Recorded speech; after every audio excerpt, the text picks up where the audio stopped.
काली BMC office रे जो घटनाटी घटला ता अत्यंत निंदनीय घटना।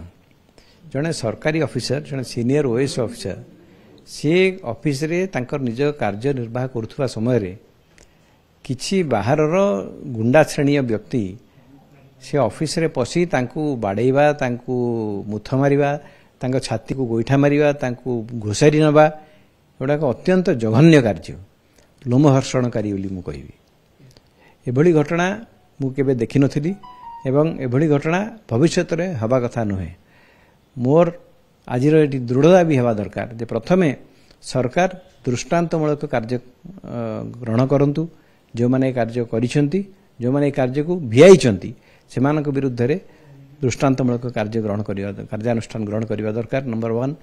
द्वितीय कथा हला जहा कुहा जाउची जे सेमाने होउचंती सरकारी दल बीजेपी दलर कर्मी। यह जदि सत्य होई थाए ताले बीजेपी दल मध्य तार भूमिका निर्वाह करिवा दरकार एवं बीजेपी दल मध्य स्पष्ट करिवा दरकार जे एभली कर्मी माननको सेमाने रखिबे ना रखिबे नाही।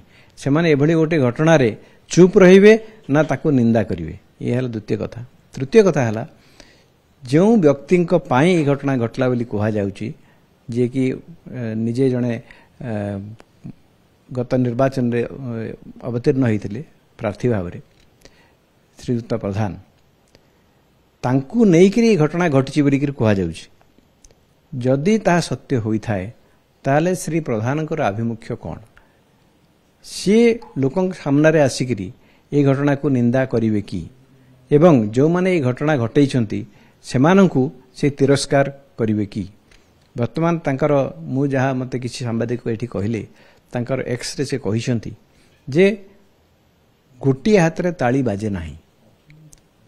जदि ता हेई थाए ता अर्थ सी कोन ए घटनाटाकू ता माने अणदेखा करिया पई चेष्टा करछुंदी हालुका करिया पई चेष्टा करछुंदी। सी कोन कहउछंती जे पीएमसी रो जने एडिशनल कमिश्नर को बाड़ेबा उचित कारण दुई हाथ रे ही ताली बाजे। ये घटना होची संपूर्ण भाव में निंदनीय एवं मु ताको तीव्र भाव में अति कठोर भाषा रे ताको निंदा करुछि। तांको पछर निश्चित भाव में किछि ना किछि लोक थिबे एवं जो मानकर साहस रे सेमाने गोटे सरकारी ऑफिस रे पछिकी बड़ी गोटे कांड भिआई पारले तांको पछरे कहार आशीर्वाद नथिले सेमाने एभली कार्य करि परिबे नाही।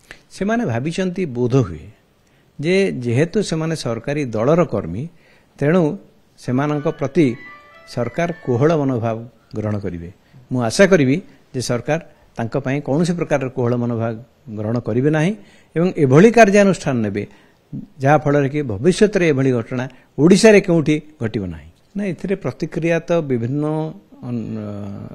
संघ इत्यादि प्रकाश करिवा स्वाभाविक समस्ते इथिरे निश्चित भाव में विचलित होइथिबे कारण सरकार कार्य हबो जे सेमानकु समस्तंकु आश्वासन देवा समस्तंकु एभली गोटे व्यवस्था सेमानक पई करिवा दरकार जोतर के समस्ते खूब सुरक्षार सहित सुरक्षित भाव में तांकर कार्य निर्वाह करि परिबे। रास्ता अवरोध करिवा तो केबे हेले जेकोसी लोक जेकोसी व्यक्ति जेकोसी अनुष्ठान पई ठीक नुहे।